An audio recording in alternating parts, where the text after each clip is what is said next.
Hi, everyone. I'm Gary Summers, and welcome to the audio edition of Mind, Body, Soul, a show where I interview holistic wellness professionals from all over the country, actually. And I've got with me ColinMercer, who's the co-owner of the Awakened Soul, a spirituality store in Bay Roberts. Welcome, Colin. Yes, Gary, thanks for having me. Colin, just to start off, I guess, why don't you give our listeners some idea of what you do and what listeners can expect to hear today? Sure thing. So, as Gary mentioned, I'm co-owner of the Awakened Soul with my partner Leslie. The Awakened Soul is a spirituality shop located in Bay Roberts, and we carry a variety of products such as meditation aids, incense, healing crystals, self-love journals, and an array of spiritual and mental health books to support people as they move through their spiritual journey. And personally, my spiritual journey has helped me with my own mental health struggles and improve my life, reducing stress, worry, unhappiness, and hopelessness, that bringing me a sense of peace in my life today. So what I'm going to talk about today is what spirituality is, how spirituality can help somebody who's struggling with mental health, whether that's depression, anxiety, negative thought patterns, grief, and even addictions, and some ways that one can improve their spiritual life, and how spirituality has actually helped me. Colin, so what made you start the Awakened Soul? Did it come out of a need from your own mental health? The Awakened Soul is a result of a combination of both mine and Leslie's backgrounds, our own personal suffering, our own spiritual growth, and our own healing. So I'll start with Leslie. Leslie was a mental health nurse for 16 years before resigning in 2021. And at this time in her life, she was at the end of a long divorce process. She was struggling with depression, anxiety, and she had undiagnosed PTSD. And during these years of struggle, what she did was she developed her spiritual life and used many of the things that we now carry in the store, such as meditation aids, healing crystals, positive affirmations, to kind of help her on her way to healing. She'll tell you that it was Joyce Myers who saved her and started her healing process. Now, Joyce is an author and a preacher. That turned her own suffering, in this case sexual abuse as a child, into global ministry and outreach organization. I also went through a very dark time about 10, 12 years ago, which took a heavy toll on my mental health at the time, but I'll touch that a little later. So after about 6 months of resigning, Leslie asked the question of, what am I going to do now? Because up until this point, her professional identity was mental health nurse. She still wanted to help people. She couldn't do nursing anymore, so that wasn't an option. So we started discussing it, and the Awakened Soul was born. And it was simply a shop to kind of help people heal. And, it was still helping people. It was something that we both believed in and something that we both live on a day-to-day basis. So it's a natural fit for us. Our customers, as we got into it, very diverse group of people. We got men, women, seniors, teenagers, even children. And, some come to start their spiritual journey. Other ones are just searching for a seed of hope. And then we get people, that do or are struggling with mental health and even addictions problems with, various forms. So people talk and kind of equate spirituality with religion, but they're two totally different areas. Can you just explain spirituality and just talk to how it's different in religion? They're different but the same. So I'll start with the spirituality. And, spirituality as itself is a broad concept or a belief in something greater than oneself, and it's a huge part of being a human being.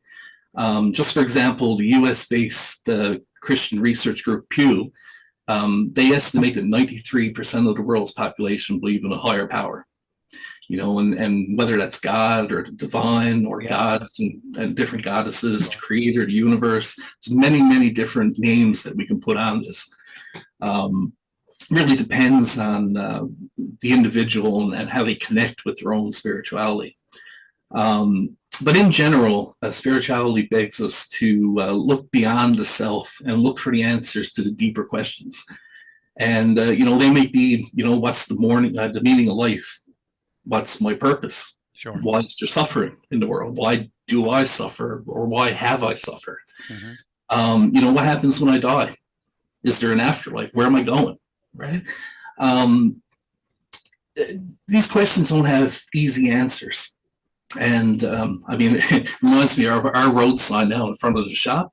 Yeah. It's just a statement, and it says some questions can't be answered by Google. And I think that says a lot, because these questions require us to think, requires us to ask, receive the guidance, contemplate, accept it, and then have faith that everything's going to work out. And that's spirituality. Religion, whether it's Christianity, it could be Hinduism, Buddhism, Islam, just to name a few, they all have spirituality. That is, that they all have a belief in a higher power. Religion is just a specific set of organized beliefs and practices, and they're usually shared by a community or group, where spirituality can be practiced individually. You don't need a church or a synagogue to do that. So, not everybody will experience spirituality in the same way. A person may seek spiritual experiences in every aspect of their lives, or, some may reserve their spiritual practice for specific times of the day or the month. For example, some people have a strong connection to nature. And in turn, this helps them develop a relationship with a higher power, so to speak, as they appreciate the beauty, the calmness, or even a natural force like a storm. Okay. I'll just give you an example from my own personal daily rituals. For me, I'm a Christian, so I believe in God. That's my higher power. Sure. But one of my daily spiritual rituals is, I'm fortunate to live by the ocean. So before I even start my day, I take my coffee and I go to the beach. And, I pray to God. I give gratitude for his blessings and everything that I have in my life. And I ask for guidance if I need it. And sometimes I just sit there in meditation. And when I say meditation, I'm just observing the waves. I'm hearing coastal sounds, the wind, feeling the warmth of the sun. It might be winter and I'm feeling the coolness of the breeze, and just being present in the moment. And, that's what my God created. So I connect with nature, and it helps me develop a deep connection to the divine. And I can, other times, the sunsets, moonrises, walking the forest, the list goes on. So Colin, we've just, of course, we've come through a pandemic where I guess we're still, when you look at, we're still in it, and I guess who knows how long more we're going to be in it. So in terms of mental health, that's really in the forefront, and I'm attending a workshop now on Friday to talk about how there can be more things done to help people's mental health. But what are some of the positive impacts of spirituality on mental health? Because I know we all need, whether you use whatever you use, whether you use meditation or whatever tool it is you want to use, it really comes down to being able to take care of your own mental health. So what are some of the positive impacts of spirituality on mental health? Yeah, it does, and it certainly do have profound positive impacts on your mental health. And keep in mind, spirituality is practiced over a period of time, and it's not something that you can give up, do one day and not the next. It's a practice that you have to do day in, day out to develop your spirituality and your connections to the divine. But it helps give meaning to life. It may help you find out what your purpose in life is. For me, I spent many years as an engineer and working in project management. My whole purpose in life is really helping people, which is far different than what I identify in my professional life as. I think the if people could somehow get in touch with why they get out of bed in the morning, which is your purpose in life, I think Mhm. that could really go a long ways towards helping improve people's state of mind with, having a reason to get out of bed. And I think that's part of the reason because I do a lot of work with young kids.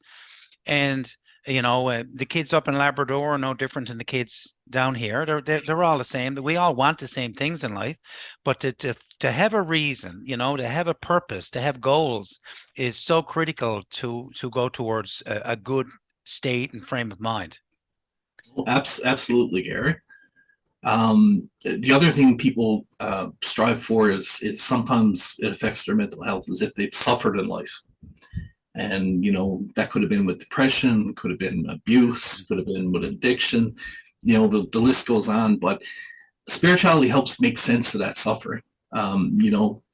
It takes a lot of looking inside. The answers are not out there in a book, they're not out there, on the internet, but these are answers or questions that you have to meditate on, and you will get the answer eventually. It deals with death, the afterlife, helps restore hope and optimism, which is extremely important, especially when you're dealing with depression. Eliminates fear. Some people are stuck in their lives just out of fear of acting or fear of saying something, fear of moving forward. Yeah. Spirituality helps you get over that and overcome the fear, to do stuff that maybe you want to do but are stuck. You receive guidance from a higher power. It helps develop your intuition. A lot of the times now, when I ask for guidance, I might not get it right away, but I might get intuitive signs. Could be a week's time. And if you're not looking for it, you'll miss it. And I think that's the part of the issue with some people, is they're so caught up in negativity Absolutely. and when they focus on the negativity in their lives and something positive, a sign comes along, then you'll miss it, because that's the way our brains work. We always find what we're looking for. Absolutely. And it brings me to my next point is it reduces negativity in your life when you have that higher power, Absolutely. that belief system. Yeah. The feeling of acceptance and endless love. Everybody needs love. Everybody needs acceptance. You can find that in spirituality. Helps us surrender to a higher power, knowing that we're not in control, and accepting that as a fact of life. Acknowledgement and acceptance of a higher power is admitting, not that we're not in control, but accepting it. It's also, one of the first steps in a lot of the addiction recovery processes, that you surrender to that higher power. Yeah. Helps us cope with feelings of, stress, anxiety, depression. Helps us with grief and grieving, somebody we lost. Helps us feel gratitude for what we have. Helps us forgive others and sometimes ourselves. And overall, it gives us a sense of peace in our daily life. Colin, how does someone go about getting in touch with their spiritual side? How can people improve their spiritual life? Well, as mentioned earlier, spirituality, it's a very personal experience. Not everybody's going to experience this the same, but there's some common ground. So people can meditate. It's very important to meditate, to quiet the noise in your head, to let the thoughts enter your mind, acknowledge them, let them go, practice controlled breathing, and just focus on communicating with your higher power. And just want to make a note, like meditation is, it's not easy sometimes, and you do have to practice it. And there's all kinds of books and videos out there that kind of help you do that, but you got to stick with it. And when you can quiet your mind, it's amazing what you can hear. So getting more into your world, how has spirituality helped you? I know you talked about your own and your partner's mental health struggles. So how has it helped you with your own mental health? So with mine, I'll go back to my childhood. I grew up in the United Church, so went to church every Sunday with Dad, and I was introduced to God, being a Christian at a very young age. as I grew up, back then my mom had an addiction, and she struggled with this and depression her entire life until she passed. So a lot of my childhood, was spent doing my own thing, or whether alone or with friends. And like a lot of people struggling with mental health and addiction, mom was pretty good at hiding it. Um, so it went unnoticed by me until I got into my teens. And then I remember, asking the questions, asking God why. Why did this have to be this way? Why did it have to happen to me? Can you take the pain away? Can you make mom normal again, so to speak? Yeah. I didn't get the answers, but it helped me cope, Sure. right? And what it told me was, I knew I loved mom. Mom loved me unconditionally, and it made the pain bearable at the time. Didn't take it away, but just made it bearable. So that continued all throughout my adult life until she passed, but it let me accept it, accept the addiction. She never did beat it, but for me as a family member, and her son, it helped me accept that this is the way it was, and this was mom, and things were going to be okay. Then, I moved on with my life, went to university, and started a long career in engineering and construction. I had a pretty good life, and I had everything that you would normally have: house, cars, good job, family. Yeah. Thought things were moving great. However, I lost my spirituality at that point in my life. Life got in the way. Things were moving fast. I rarely prayed. I rarely stopped life long enough to appreciate anything, really. Yeah.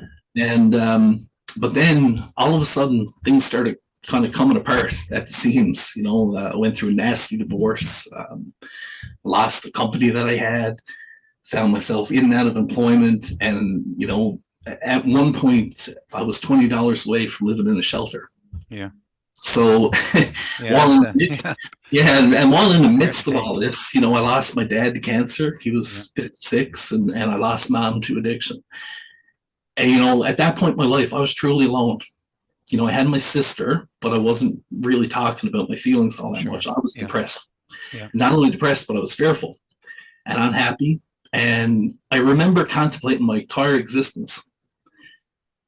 And everything that I used up to that point as a metric to measure myself by was suddenly gone, right? Yeah. Who was I? What is this? What's the meaning of life? What's my purpose? I asked myself all those questions. Yeah. Then I asked God. And what was more is being a man, and I want to speak to this for a minute because I don't think it's openly talked about, but being a man, I held all that in for probably years, right? Gabor Mate wrote a book called When the Body Says No, and I encourage everybody to read that book because it does talk about the withholding of feelings can cause major physical sicknesses in your life. Well, absolutely. Yeah. And I didn't talk, so I didn't express my feelings. And God forbid I cry in front of somebody. Yeah. Oh, absolutely. Yeah. So, at that point, I was broken, and I remember, I used to go for hikes. I used to stand on the side of a cliff, thinking, how easy would it be to end this, and who would ever notice? Yeah. And I remember this. I don't think I could ever forget it, Gary. There was nobody there, and I was crying, and it dawned on me that somebody was listening, and that was God. Yeah. And I remember turning away from the cliff, thinking to myself, because what I did, I can't explain it any other way, only I heard it deep inside of me, that there was more to this life, that, all these things that happened to me up to this point were pretty crappy, but they ended up being the cornerstone of a new life. And, it's a long time ago now, but, I live a very happy, peaceful life now. I've replaced the stress, the worry, the fear, hopelessness with peace. And, I got gratitude and appreciation. And to me, that's pretty amazing. I wouldn't have had that if it wasn't for spirituality. Colin, I guess before we finish off, And I think probably, everyone, maybe not everybody, but there are 5 stages of adversity, and the fifth stage being acceptance. And I think that's probably the biggest stage that people have difficulty with, is accepting the fact that sometimes life won't be fair. As I say, we're almost out of time. Colin, thank you very much for taking the time out. To finish off, can you give our listeners some advice that they can use, right now, that can help them deal with the adversity in their lives? Absolutely. I would say don't lose hope. There's more to life out there than what you're feeling right now, no matter how bad it is. Um, Talk to somebody, express your emotions. And if you can't do that, be vulnerable to that higher power. Seek out your own spirituality and start developing it. I think we'll end off, and I'll just say this, as when you said don't lose hope, I think that's probably one of the biggest issues, that when people become hopeless and they kind of give up. I'm a firm believer that there is a solution to every single problem, as long as you keep looking. Colin, thank you very much for taking the time again. For everybody, Colin's information is on the screen as you're listening to his interview. So if you want to get in touch with him, all the information is there for you to get in touch with him. Colin, again, thanks very much for taking the time to talk to our listeners today. My pleasure. And we'll be back with another interesting guest. Bye-bye for now.